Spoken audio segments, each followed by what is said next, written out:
Welcome to the Did Nothing Wrong podcast, where we cut through the noise and help you make sense of the chaotic information space around us. I'm Griff Somke. Zach Roberts is a photo and video journalist who covers the far right.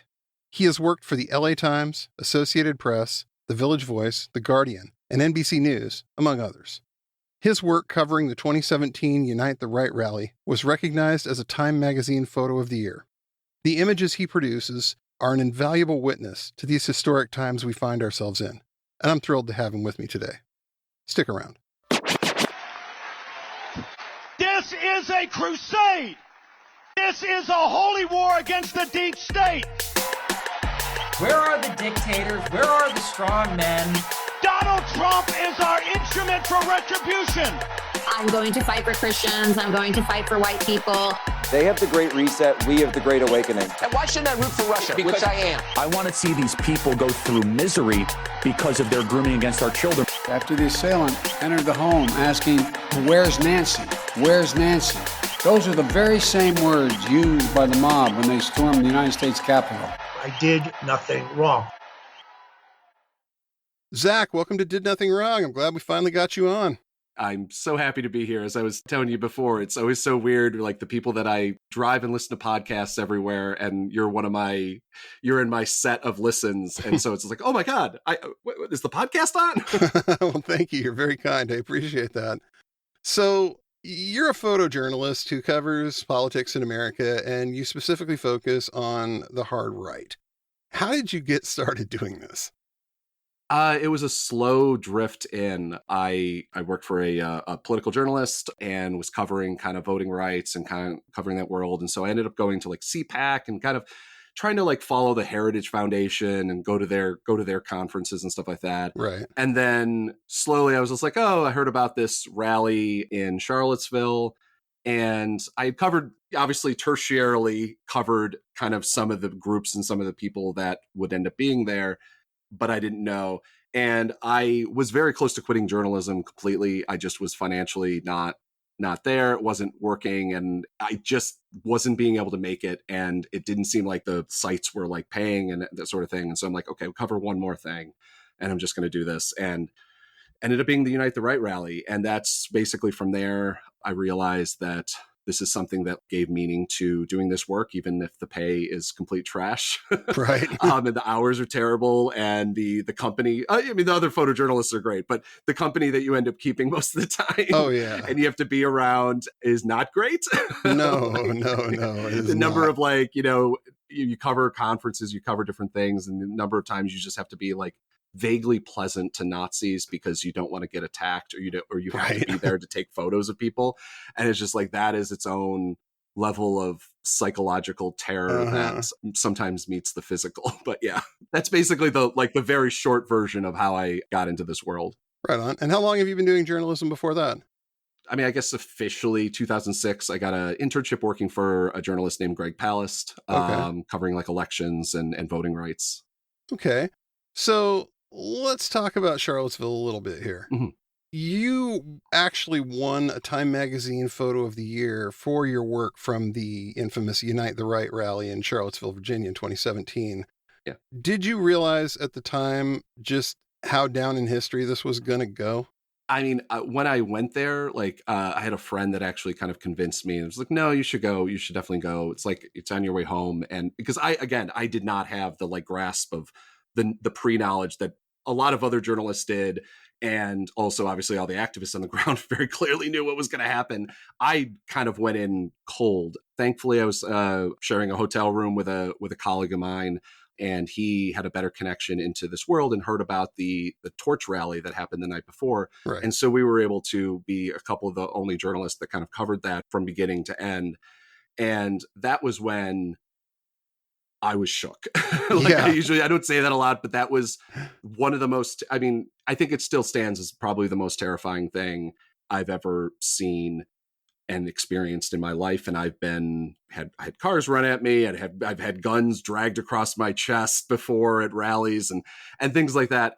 But that really shook me to my core of, I guess, what I thought America was. Right. I'm a straight white dude. Very, middle class background, grew up in relatively middle of nowhere, upstate New York. And so obviously I've covered the right. I had some idea. I've watched documentaries. I knew things, but that was a hard, holy crap. I can't believe this is happening on a major liberal, liberal campus in America, and no one's doing anything. And obviously people did things about it, but I'm talking about the cops. Right. The cops threatened us with arrest. The cops threatened the anti-fascists and also the journalists with arrest. They let them go, even though it was an unpermitted march. Right. It's like all of a sudden I am watching something out of Nazi Germany and it is right in front of me. This is absolutely terrifying. Really, it woke people up, I think, to see those images that you guys shot of these guys doing the Torchlight March. And you're like, oh my God, this is America in 2017. And this is where we've come to.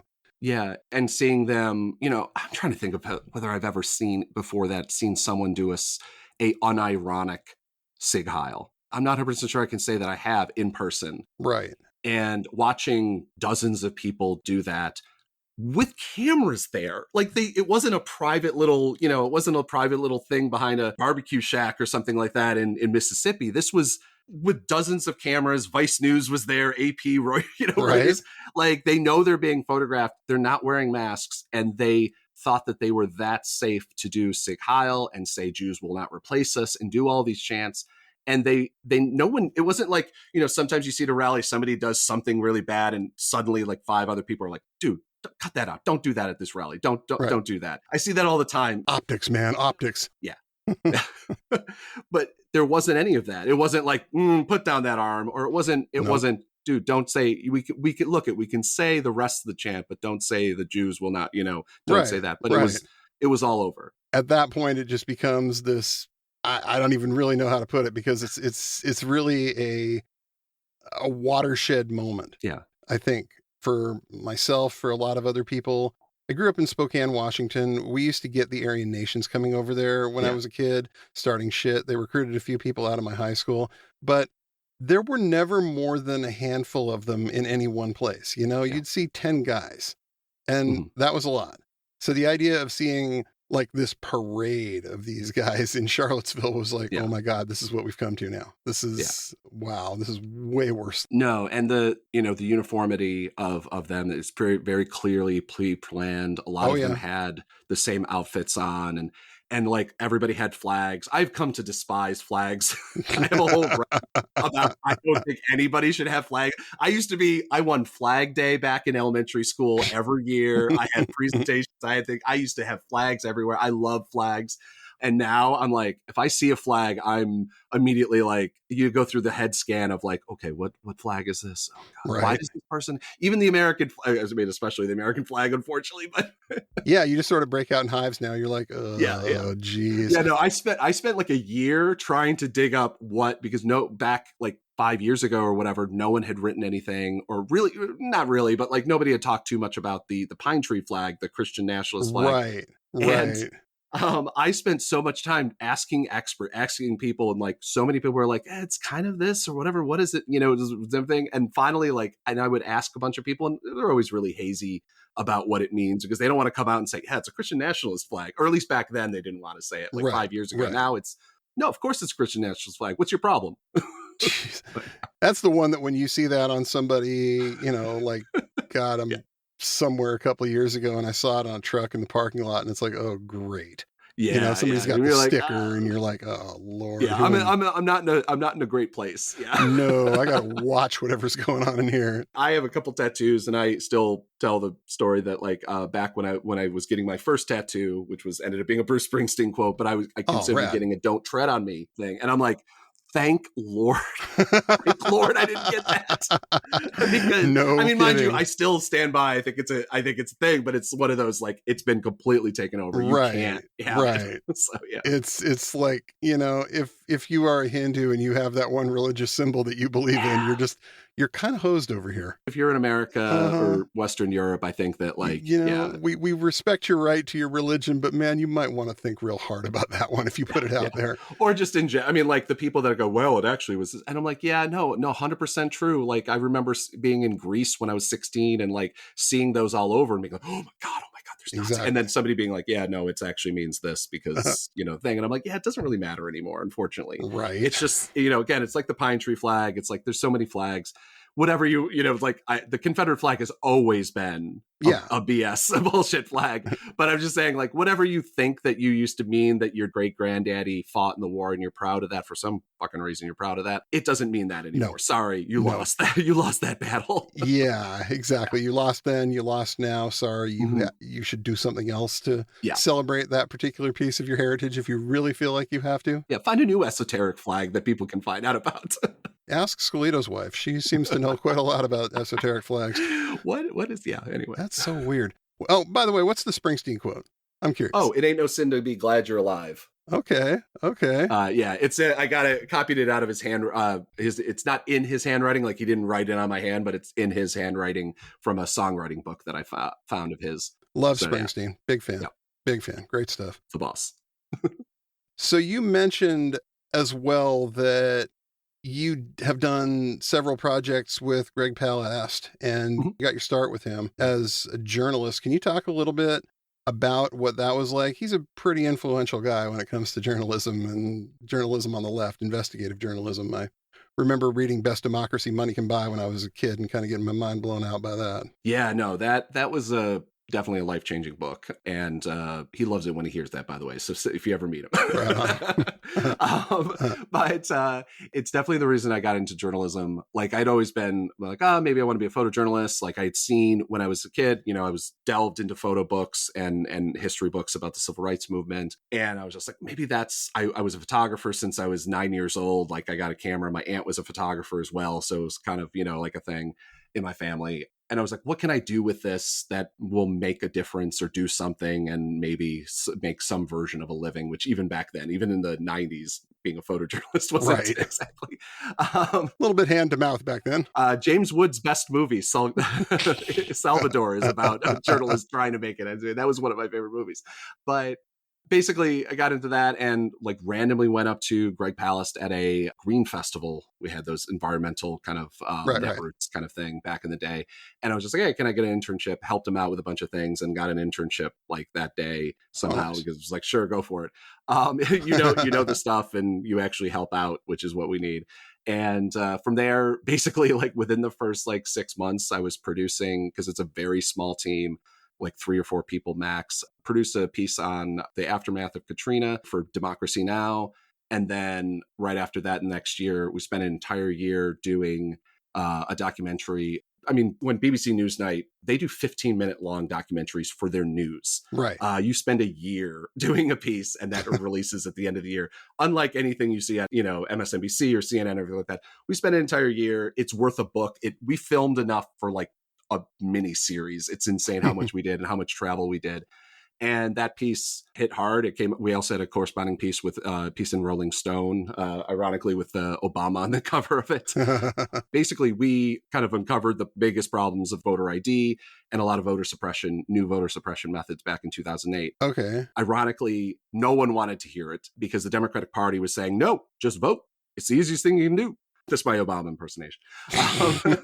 Because he literally says that. He doesn't believe in voter suppression. Obama doesn't believe that voter suppression is a thing. That's wild. He said it to Al Sharpton. He said it to many people. People just need to vote harder, and that's it.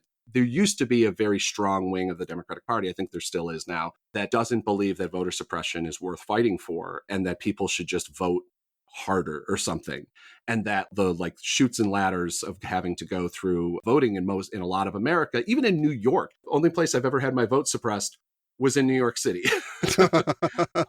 And I didn't get to right to vote in 2010, I think it was. They pulled my name from the voter rolls because they said I hadn't voted in 3 elections or whatever, which I'm like, and so it's widespread. And so basically we've been fighting that fight since long before it was a thing. Basically, we come out with something and then 2 years later, somebody in Mother Jones or somebody in the New York Times Magazine, I'm not going to name names, uncovers this new method of voter suppression. And then everybody starts caring about it. And the Democratic Party recognizes that it exists. Right, so, yeah. Right. And it's like something that I think that if you live in a relatively safe blue state, you tend to forget about. I mean, I'm in Washington State. Yeah. We all vote by mail out here. It's easy peasy. There's no problems. Everybody votes by mail. And as a result, the Republicans get clobbered. consistently. Yeah. Which is wild because outside of Washington, up until the last election, voting by mail was like 70% Republican. I know. In most of the country. And so when Donald Trump in 2020 was like, don't vote by mail, show up in person, it's a conspiracy. What the hell was he thinking? There must have been Karl Rove or all the like kind of old school Republicans must have been losing their goddamn fucking minds. Oh, absolutely. Keep saying that. Yes, keep saying that. Please keep saying that because you're going to lose if you keep doing this. I mean, never mind. I said I've worked out the numbers. The numbers don't work out. The number of like people that died during COVID doesn't match the like in Georgia and things like in the swing states. It doesn't think because I had a long theory that Trump actually killed his voter base away. I think a lot of us wondered about that. It's very close. It's very close. It's closer than Trump would ever want to believe. If he wanted to find those 11,000 votes that he was talking about, he should have, done something about COVID earlier and tried to convince people to, stay at home and wear masks. Yeah. And then they would have been he would have won the election, but for whatever reason, that wasn't where the thought process was around there at that point. Nope. So yeah. Yeah, no. That's wild. That's really wild that they handled it like that. I still don't understand it at all, but I'm glad they did. This is something that I continually say is that the biggest thing that terrifies me about other than the obvious practicals, he wants to have another mass operation that Eisenhower did back in the day. Ah, yes. Operation Wetback. Yes. He wants to run that again. I can't believe that no one is talking about the fact that that's what Stephen Miller wants to do. Mm-hmm. He described it back in the last election. He described it in detail and he was like Eisenhower and all he described it, never obviously said what it was called. And I had randomly, because of when I was living in Alaska, I was covering Don Young had said that word in an interview. Right. And he was talking about, I have 5 to 6 wetbacks at my daddy's ranch, and that people lost the mind. Oh, yeah. I pulled that clip and it went viral and everything. And Maddow picked it up and everybody picked it up. And during my Googles, I came across that operation. Mm-hmm. And I was just like, and then literally Stephen Miller and the Republicans are describing what they want to do. And I'm like, this is literally what Eisenhower did in the 50s. Absolutely is. The great Eisenhower, which everybody thinks is this, he's still want to consider him this great progressive Republican, but I don't know about that. I mean, thousands of people died during that operation. Mm-hmm. And it was a monstrous thing to happen. I can't even imagine what it would look like in 2025, but I mean, that's what they want to do all over again. Well, the great journalist Radley Balco wrote a piece about this for his Substack, and I'll link it again in the show notes. It's probably the 4th time I've linked it, because Radley sits down and tries to explain what this is actually going to look like, the logistics of trying to do all of this. And he's got a quote from Stephen Miller at the end that says, "We're going to put in the level of effort that we put in to build the Panama Canal with the ferocity of the way Israel is defending in Gaza." And it's like, that'll keep you up nights. The thought that they're prepared to actually go ahead and do this. And they probably won't waste any time at all if they get the reins of power. Oh my God. And the really terrifying thing, and I think that people who cover the far right and more lefty people than like liberals do, but the number of people that will volunteer. Yeah. That's the thing. Not that a small cadre of truly evil men will come up with evil plans. It's the number of people that will volunteer to do this. I mean, there will be people signing up for the Customs and Border Patrol, Citizens Auxiliary of the Border Patrol. I mean, we have Minutemen at the border. I mean, there's already groups that are doing this as basically like, oh, it's like hunting, or it's like, we're going to go get some deer. That level of casually going after human beings that are fleeing terrible situations. Yeah. I mean, Adam Stewart, he should win a Pulitzer for no other reason than just that quote. It was the cruelty is the point. I mean, that's literally every single definition of what these people want to do. It is absolutely insane that they keep dragging this out and that they want to do some of the things that they've openly said that they want to do. Yeah. And that there's still this question amongst anybody about like, hey, which side is probably the better choice? Yeah.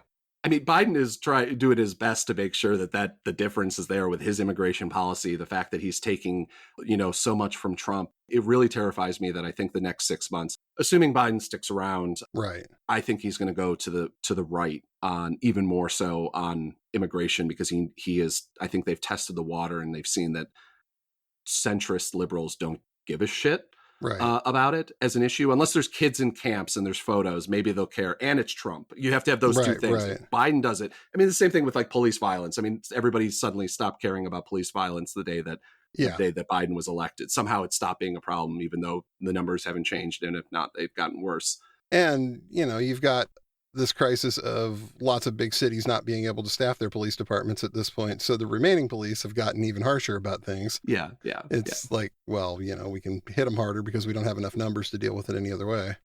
They could spend, I live in Norfolk, Virginia, and the city was doing ads on the subways to get the New York City subways, to get ads to get police officers to come to Norfolk. Because starting pay, $55K.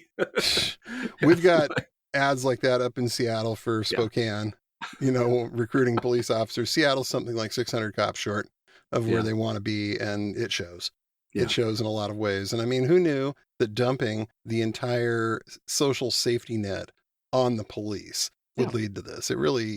It's almost predictable. You take a bunch of people who are qualified to do one thing in most cases, and then expect them to play social worker and play psychiatrist and play all of these other roles. And it's just, they didn't have the tools. They didn't have the training to do any of this. And people who are very specifically trained to shoot first, ask questions later, or actually never ask questions. I've been in the training, trying to look for the book, the assassination generation, this guy Grossman's. Oh, Grossman. I've been in one of his trainings. He's killology. He's the killology guy. Like, this guy is the guy that went across the country and trained police. And it's like, listening to his training, it was like, oh my God, I can't believe that more murders don't happen, because it was like, your life is number one. The most important thing in the world is that you go home to your family. And I'm like, thank God that firefighters aren't trained this way, or EMTs or school teachers.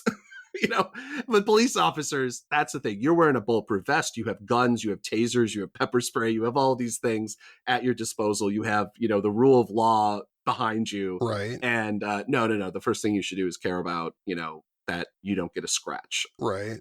And what's crazy about that is I've sat in on the exact opposite police training of that with Henner Gracie, teaching Gracie Survival Tactics to law enforcement, Brazilian Jiu-Jitsu. And the idea is, we want to figure out a way so no one gets hurt any worse than they absolutely have to. We want to figure out a way that if you're in a situation, you don't necessarily have a weapon or you don't have these tools, you can put this person into a place where you're safe without having to necessarily, shoot them or beat them into submission. Yeah. They were very concerned with this, and the idea that, like, we know that everything we do is being filmed now. So not only do we have to make it as painless as possible, we have to make it look as painless as possible. Yeah. We know some things don't hurt anywhere near as bad as they look like they do when you see a picture of it, but we don't want a photo of this going viral because we will have another set of riots. Yeah. And it was a definite eye-opener to hang around with a bunch of people who are concerned about how do we do this in a more humane sense versus Grossman, who is just out of his fucking mind. He scares me. I mean, like, there's something behind his eyes that are like that. It's really hard to describe. Like, I mean, you can see a photo if you Google search a photo, and you'll see what I saw. But in a room at the NRA convention filled with like 50 like law enforcement officers, that was, and the only person filming, because I had to ask specially, and for some reason they let me film. I'm not quite sure why, but they'll never do that again. They never do that again. Oh, it's man, bad and scary. I think it might have seen like his assistant might have seen like there's like a certain level that there's a certain level you cover these things. You can hide your like your eyes like widening as they say things, and he didn't hold back. He just gave the normal speech that he did. So it was certainly an experience. And it's just nuts to think that these are the guys that are going around and getting paid your tax dollars to explain to police officers how to handle bad situations. Yeah. If you are skeptical about that, we will link some of Grossman in the show notes, and you'll really wish you hadn't read that because it'll ruin your day. There's a really amazing documentary that kind of got killed from Netflix bought it about Grossman and about this kind of like law enforcement. It's like got no voiceover and it's just footage. It's absolutely incredible. I'll have to dig up the title and send it to you. You don't need a voiceover for this. If you listen to this man talk, you'll. Oh, but it's just, I think, the intensity, because the footage is absolutely incredible in the documentary, under fire, under something. And they just show footage, and it's just completely batshit terrifying, and it's basically like a police version of Leni Riefenstahl. It's right. So what do you wish you knew before you started doing this kind of work? I definitely wish I knew. It's been a deep learn. I thought I knew a lot about, in a general sense, not very strictly fascism, but fascism in America. And I've only in the last like 2-3 years kind of really started reading the basics, the basic tenets of it. Right.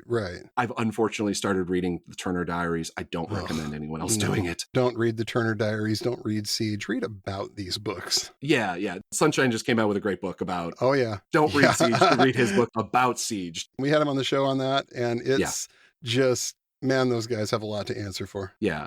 But like, it is terrifying once you read these things, and like, some of it is like, seeing things that aren't there maybe, but the number of like conversation, if you listen to podcasts or read the chats on Stormfront or all these different places, and how many people have read these books, and how many people, even if they haven't read the books, they know the language of it. Yeah. And the Day of the Rope, and kind of all these phrases that are out there, and it doesn't mean things to most people, because most people lead good lives that they don't have to read things like Stormfront chats, and they made good choices in their lives, unlike us.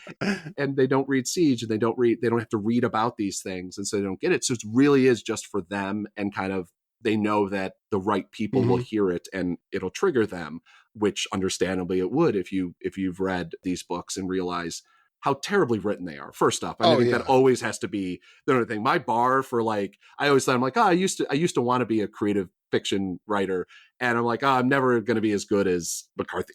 And man, you could just be a far right writer, and then the bar is so fucking low. Oh, I know. you better than William Luther Pierce. You can sure do better than that. I mean, that's like, thank God that they really can't find that many people that are either good at humor or good at writing in general. Oh yeah. Because that's something that really would be dangerous. Yeah. They don't have that level of communicator on board. Yeah. Thankfully. I mean, there's a couple people that I've read their writing and I think, wow, this is kind of terrifying. This is kind of funny. And then you hear them talk and you're like, oh, thank God you'll never do a podcast. Yeah. Thank God you're never going to put this out like that. I think that goes to something that was kind of like starting to talk about a bit ago about Trump, is that like what really worries me about Donald Trump in 2024 and 2025 is that they're coming together. They seem to be more well organized. If they allow Heritage Foundation and that kind of world to run the show, and Donald Trump maybe is toned down a little bit in his like need to control, we're really fucked, because the only thing that saved us in the last administration was complete incompetency, and the fact that they couldn't figure out how to draw up laws and legal documents, and the fact that the Republican Party still had enough people in it that were at least, hey, look it, we can't literally do something that's unconstitutional. We can't do that. And now no one gives a shit. Now Marjorie Taylor Greene is a fucking centrist basically in the Republican Party. Yeah. And it's accelerating, and it's only going to accelerate in the next 2 elections as well, assuming we have an election in 2026, which I'm yeah, I think we will in 2026. I'm not sure about 2028 if Trump wins. And people get sick of hearing this is the most important election. Democracy is on the line. Well, it is. And it's going to be for the next several because of where we are right now. And I don't like it any better than they do, but this is the state of the world right now. We've got some people that we don't want anywhere near the levers of power, because if they get it, this may be the end of it. Yeah. They keep saying it's going to be. So you can either take them seriously or not. And I think to kind of like roundabout, like one of the things that I wish I knew more about is that how even in 2000 was the first election I voted in. Hardcore way of getting into yeah, no kidding. Like just mainlining democracy. And I voted for Nader. So you know, in New York State. So, you know, whatever. But learning that experience like was like kind of like a soft thing. But like the idea of like over the last 24 years, how close we've gotten and how bad and how completely on thin ice we are when it comes to democracy still sticking around and not falling away. Right. And that's a big thing that I think I was way too confident 15 years ago, let's say, when I first started doing this, on this idea that democracy is going to stick around. America is not, it's going to change. Things are going to suck for a lot more people. Things will, you know, the ebb and flow, that kind of like things get worse and then they get better type of thing. And over the last 24 years, I mean, big gains, gay marriage, you know, things like that. But like things are only getting worse since I've started electing. I mean, in a demonstrable way, things are only getting worse when it comes to people that are on the edges of society in every way. And it's only getting worse. And we've been being convinced that it's not, that the complete opposite is happening. Yeah. And that's something that I wish that I kind of had believed a little bit more. The problem is the only people kind of screaming about that were in the Alex Jones world and things like that. Yeah. And so it's like, it's very difficult to like listen to people that are like, oh my God, the sky is falling 25 years ago. And it's like, yeah, well, okay. Those Occupy hippies didn't know what they were talking about. It's just, yeah. And you find yourself looking back at that situation. And I think that there's like a huge book or docuseries or something to be done out there about Occupy and how that ended up influencing everything that's gone on. But it's very hard to say that it was completely misguided when you look back and you think that like this was something that offered enough hope to drive people into encampments in major cities to sit around and hope somebody would come up with a better answer than anything that had come up so far. Get beaten up by cops, pepper spray, get you screamed at by men in suits on a continual basis. Like people were willing to do that as opposed to like sit at home or something like that. Like I know that a lot of people, especially in the liberal world, like love to like shit talk. It's one of the reasons I will never forgive Jon Stewart for his treatment. I get it. He's a comedian. I get it. But like when you bring on your brother, who's, you know, head of a Wall Street or whatever, to basically be like, this is why they're all wrong. And it's like, yeah, you guys can say that. Yeah, it's perfectly fine. Yeah, they are the 99%. You definitely aren't. And also just the covering Occupy Wall Street from day one in New York City and being lucky enough to do that. I was working at B&H Photo Video. Oh man, 40 hours a week. And then, well, sometimes 40 hours a week. I was missing a lot because I was covering Occupy, but I would cover that. Colleagues would usually like go across the street. We'd get a couple drinks. And then I'd get a message from one of my contacts or whatever saying that something's about to happen or police are seen or whatever. Jump in a cab or jump in the subway, whatever the speed that I needed to get there, cover it till 2:00 in the morning. I was living way the fuck out in Queens at the time, and go out to Queens and then cycle back and start the day again. And that was, I sometimes I think about like how much of Occupy I covered drunk, because we were at the bar hanging out and like, you know, just going down from work, something's happening, boom. It's probably the only way that I covered most of it is because of like being like, yeah, I can just walk into these police lines. I definitely obviously had a lot more confidence at, God, I forget how old I was. But also like, you know, before the number of times that I got trampled, I've been beaten, I was arrested at Occupy. That was a really quick learning process on what the police were like to protesters in America. I'd seen a little bit of it because I covered the anti-Bush and anti-war protests back in 2004, but nothing like what they did to Occupy. It was a nightly terror campaign, basically, the police ran. So. Oh, yeah. They did not want that catching on and catching fire. It was very clear. I mean, it happened in Seattle, too. One thing that really bothers me endlessly is that there isn't. There's been a bunch of books, you know, essays usually written about Occupy, not at history. And I think it's one of the most significant, you know, year and a half, 2 years in in modern history that no one's written a day by day like history book. I've always wanted to do it, but, you know, I've talked with like Arun Gupta and like some other people about doing it who had covered it, you know, in person. And it's just like, it would take years. And it's just like, it needs an academic treatise, and it needs, because I mean, like all these photos I have on hard drives that I would have to, you know, recover basically because it was 15 years, you know, that was so long ago. But like, we all have photos that like, there's only a handful of, you know, photos that we remember from it. And like, I think I have one photo that like ever really got sold at all there. I took huge, not to focus, I took a huge loss covering that. But. And one other thing that's interesting that we don't talk enough about is it wasn't just the left. I mean, this absolutely resonated on the right. Spencer Sunshine, who we were talking about earlier, wrote an essay about the famous right-wingers that ended up participating in this.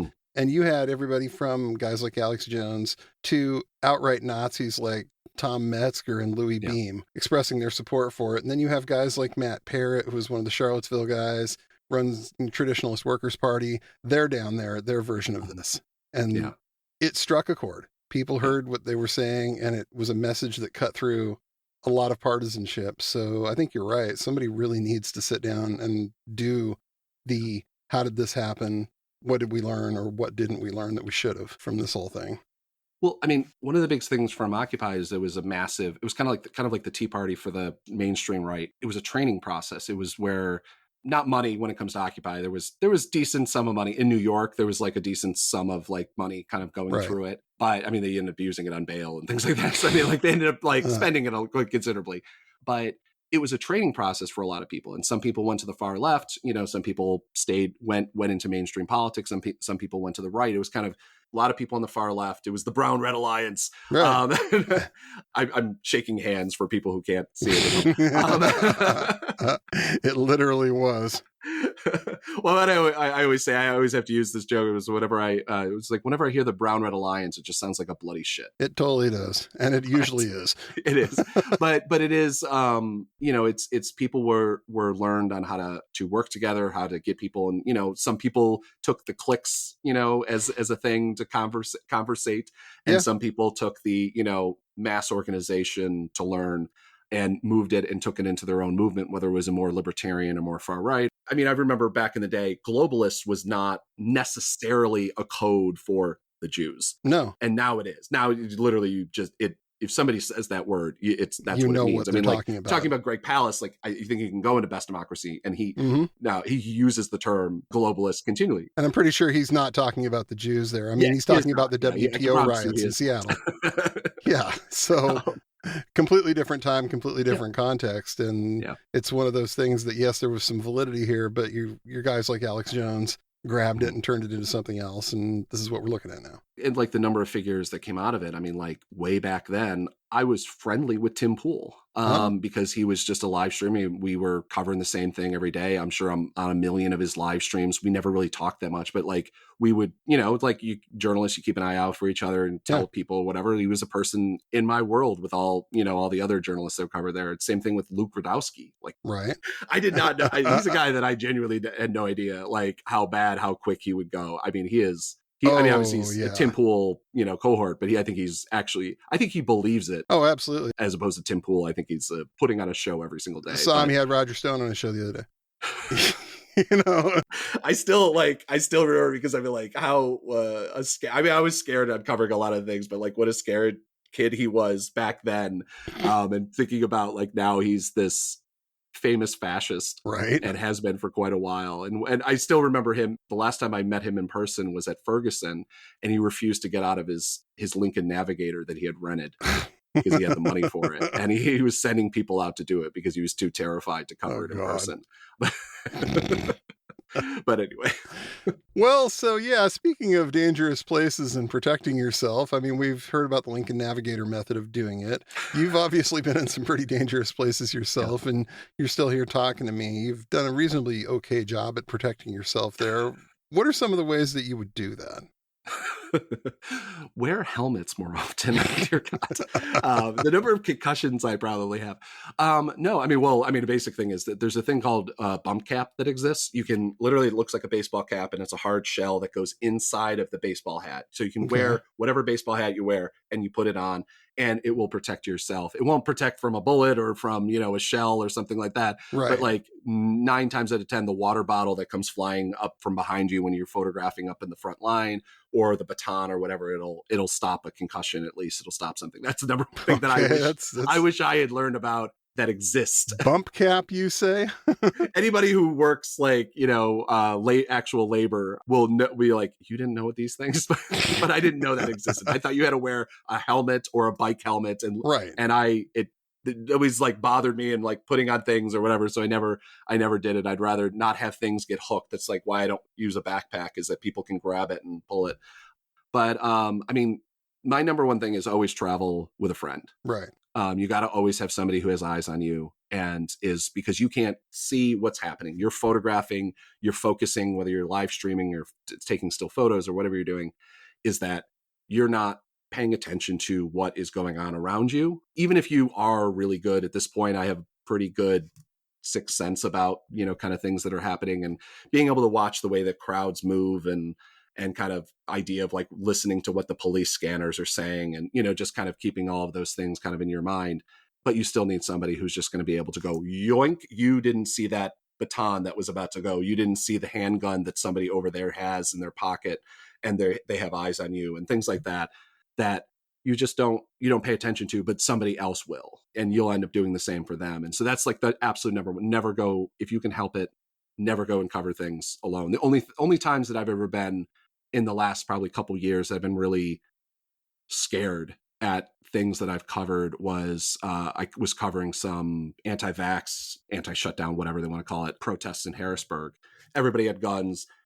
It's right on the Capitol front, and I got attacked because I was the only person wearing a mask. And I realized I'm the only journalist here at this rally with 120 people or whatever, and members of the state legislature, but still, like, I could just get my ass kicked and no one would know. I mean, there'd be a live stream of it somewhere on some right-wing channel. Yeah, you'd be on Rumble. Yeah. I mean, there's just nobody there, and the police were barely anywhere around because it's their friends, and And these people really hate journalists. They really hate mainstream journalists and journalists who aren't part of their crew. Yeah. So that's something also I've learned, is that, like, run low key as much as possible. I actually don't own. I was like, we're not doing video on this, obviously. But I was like, I just put something on that I don't normally wear. Like, I have a birdie shirt, the thing that I covered a while ago or something. Right. And I'm like, I realized, I'm like, that's the only shirt that I own that isn't generic. Like, this is a Columbia, like, from the clothing company shirt. I don't have logos on anything. I don't anything. Just be low key. Don't be memorable. The only thing I do is I wear a Milwaukee Brewers hat basically everywhere I go, if it's a generic kind of protest, because it brings up really nice conversations with everybody. It's like, you're a Brewers fan? I've never had anything I've covered. It's always just a thing. Unfortunately, now they've started winning, so people want to talk to me about it. And I'm like, I like the Brewers. They were really nice to me the one time I went. The thing, some locals gave me a free ticket and invited me to their section. They're really nice people. But I'm like, I don't know anybody. It's Robin Young is the last time, like, back in Young time, I remember it was like back in the 80s. It's like, now I got to pay attention to these guys if I want to sound but that's actually part of the, like, great stories that I always joke around me. Like, I just really like the team, and I tell the story about it, and it's like, you always have stories that, like, break the ice and break and kind of break the mood when you're covering and talking to the far right, keeping things generic or whatever. And it's a smart move because it's not a team anyone hates. Yeah. It's not a Yankees hat. It hasn't gotten to that point. It's something I'm worrying about, because if they start winning, people will start hating them. And so if they win a series, then, they become the next team. It's something I worry about. And I'm like, God damn it. I don't want to have to, like, go to the, I don't know, I can't think of another baseball team. The White Sox? The White Sox, have they won anything? I don't know. Go with the San Diego Padres or maybe the Seattle Mariners. They're increasingly unlikely to win anything large, unfortunately. The Montreal Expos, they're still a team, right? Yeah, no, but they probably will be again one of these days. So you've got a long-form project releasing next month about voter suppression and the history of racism in America. We talked about this a little bit earlier. How long have you been working on this project, and where are you at? I mean, I could really say that I've been working on it since 2006, but realistically, because it's about a new form of voter suppression that the Republicans have been working on for a while. It started kind of in Georgia, which is like the test kitchen for voter suppression, and kind of any of these tricks. This is where they start, and then they move to other states because they can get away with it, and they can see it's got a good demographic, and to try to test on how these things work. And then they can move to Mississippi, they can move to Pennsylvania, they can move to, swing states and things like that and try it out.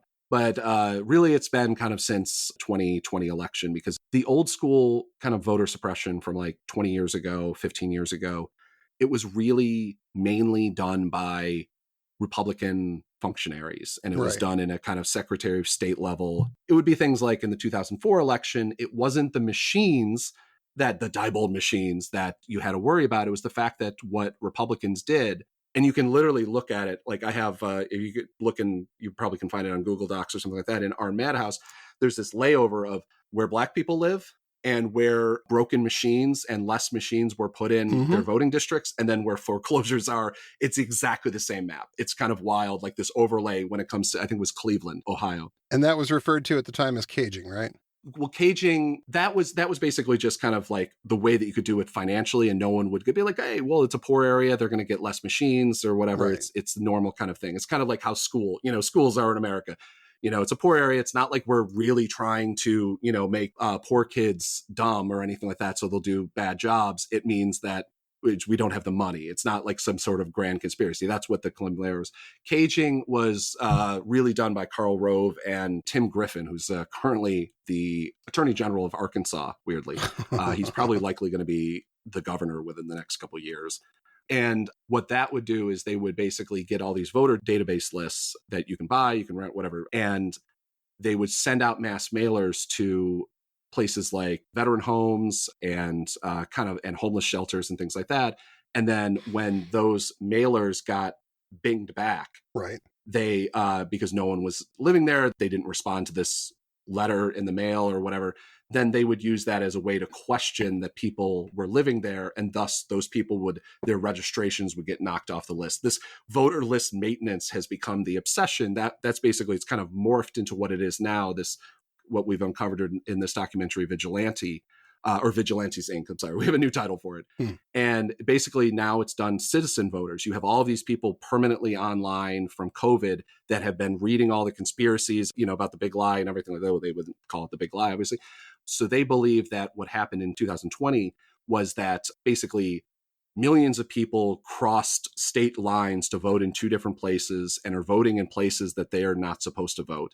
And so what they're doing now is they're using things like Facebook posts to prove that, oh, look at this person says he's now living down in Texas on Facebook. And it's like, well, first off, veterans move around. It doesn't mean that they should lose their right to vote because they've been stationed over somewhere else. Right. They would use these very just laughable documentations. Oh, they bought a new piece of property. They bought some property in South Carolina. They have their residency in Georgia. That means obviously they're living now in South Carolina. Just means that they bought a piece of property. They just, some people are able to do that. Some people are able to buy a different property than the one they're living in. It's wild. Yeah. And I'm not familiar with it, but and they would just continually do this. And so they do tens of thousands of mass challenges. And SB 202, the Georgia, what we call the Georgia vote suppression law that Brian Kemp signed into law and the Republicans pushed through.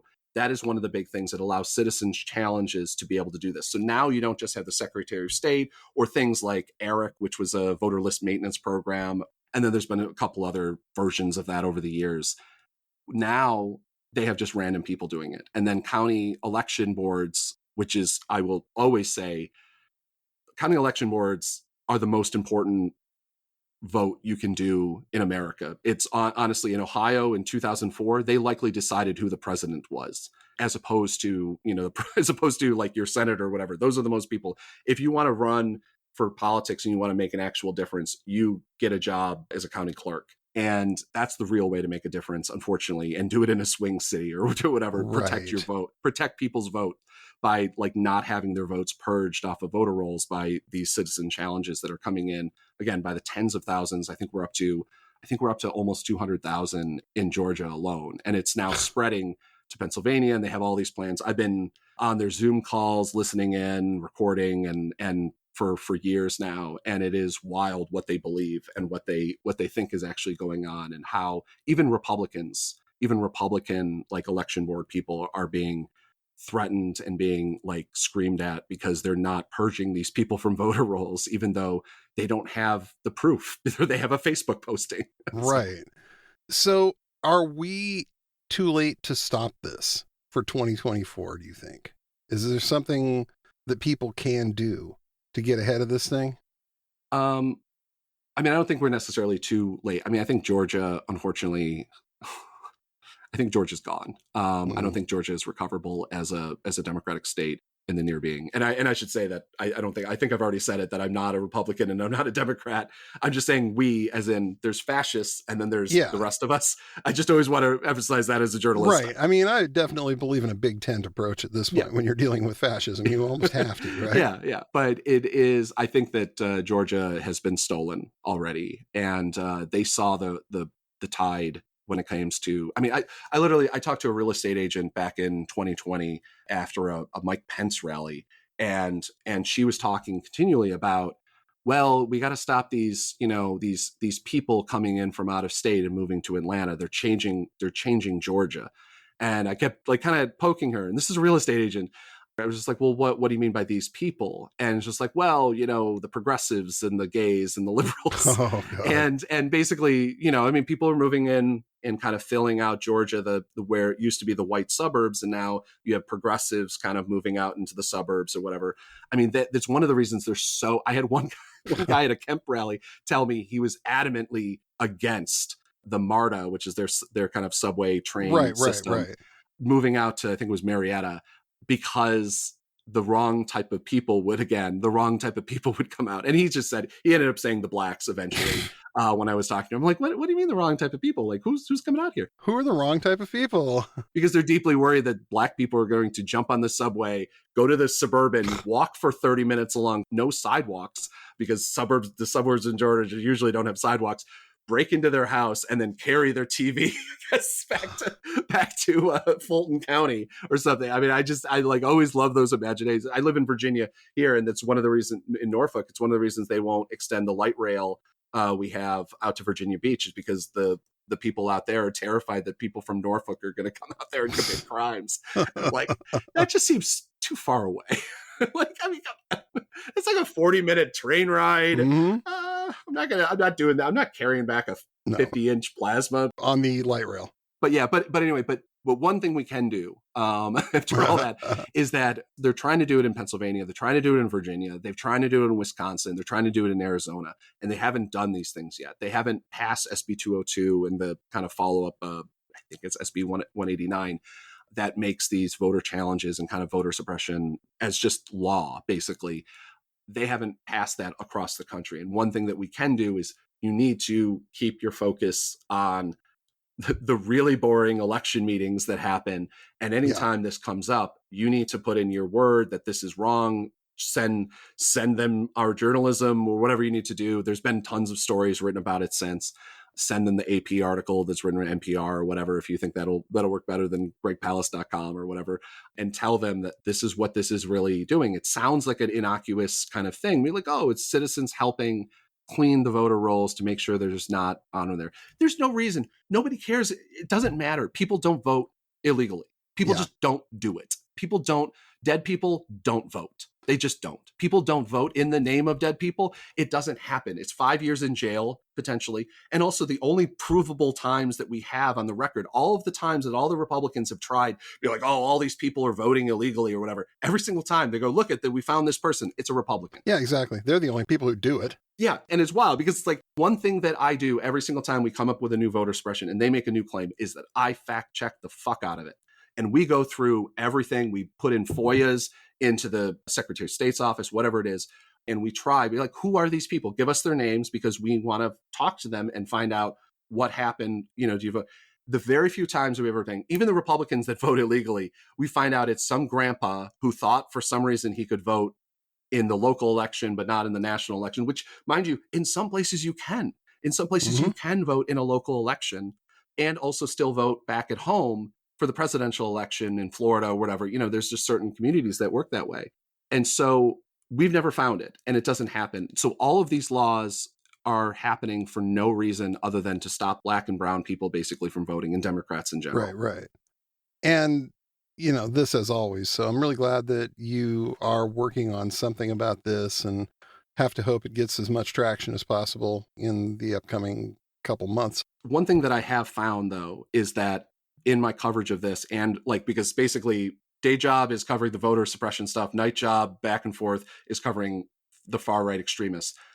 Over the last 4 years, especially since COVID, the connections between the two groups of people they're now the same.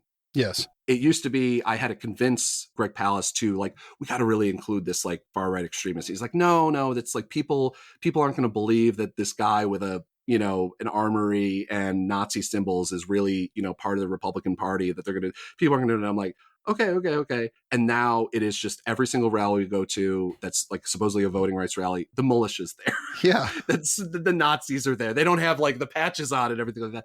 And so the far right has worked their way into what would be considered 10 years ago, the middle right. And they're the same thing. I mean, like I was saying before, like Marjorie Taylor Greene is now a centrist within the Republican Party. Absolutely. And so that's the one thing, is that like it used to be that I was covering two different fields. It's now the same field. It's now the far right extremist world are talking about making sure protecting the vote as much as, Karl Rove used to back in 2005. Man, that's just such a funny visual, thinking of like, this has gotten to a point where even Greg Palast has been skeptical about it, this guy who's this kind of lefty journalism icon. It's too much on the nose. Like that's always a problem when you're doing a visual, and it's like, especially back when we used to work for BBC, it was just like, I don't know if the British audiences will really believe that like literally there's a Nazi. I mean, we have Arizona Republican board member just said, if this election commissioner comes into this room, I would lynch him. And that's the quote. That's not like us going, well, she talked around. She said literally, if he was in this room right now, I would lynch him.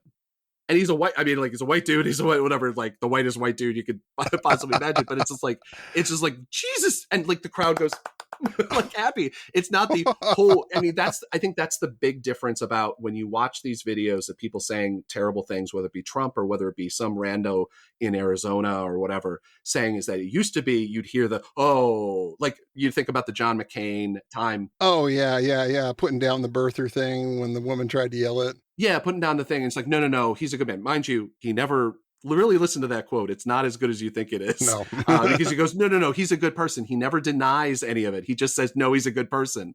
He doesn't say that he's anything. He's just a good person. But now it is, you get the cheers out of the bad quote because that's what people love. It's where we are now. Yeah. So do you have any suggestions for people who are out in the field doing this kind of journalism, bearing witness to what's going on, about how to do this kind of work and stay sane? One great thing is that, like, after the Unite the Right rally, a bunch of journalists who I'm friends with, we have kind of a group chat that we share. Hey, we're going to this thing. Anyone else going? And like I was saying before, how important it is to make sure if you go out to cover anything, whether it be a pro-Palestinian protest, whether it be a Zionist rally, whether it be, a Nazi rally, whatever it is, it's always a good idea to like go with somebody to just have them back. It's also really helpful to have somebody who has a shared experience with you that you can talk to and just go like, that was insane. Did we really see that? And not in a like journalistic fact checking sense, but of just as in a mutual, like, shared PTSD of whatever the thing is. And I think that finding your kind of group of people is really important that you can talk to and kind of vent with. And also, we joke about so much that if you go in public spaces and joke about it, people will be like, what the fuck are you joking?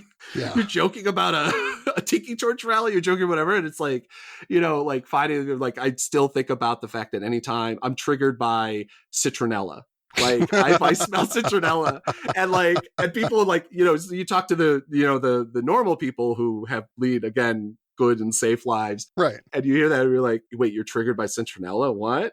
And I'm like, well, do you remember that rally? And like, show them the picture and be like, I took this picture. And I'm not like shaking or anything like that, but I'm like, I don't like the smell of it anymore because it's like, it brings back bad memories.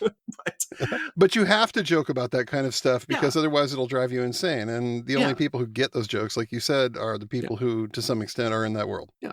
You have to laugh but to cry, which is what I always say. Right. But I think one of the big things is that I can say from personally thing, don't self-medicate. Right. Is the biggest thing, is that I'm dealing with that problem continually. And it is one of the big things that I think I see a lot of people, especially in the photojournalism world, it's such a drinking culture. And so it's really tough to not be that. If you hang out with other people, we all drink and, we kind of like vent about things that we've seen and done or whatever. And don't self-medicate is my biggest thing. Got it. Got it. So how can people support you in the work you're doing? The biggest way is obviously share my work because that's the most important thing is I put most of my work at visunews.substack.com, VISU news. Okay. And I have a patreon.com/ZD Roberts. And also all of my gear is basically finally at its stage that the shutters are dying and everything like that.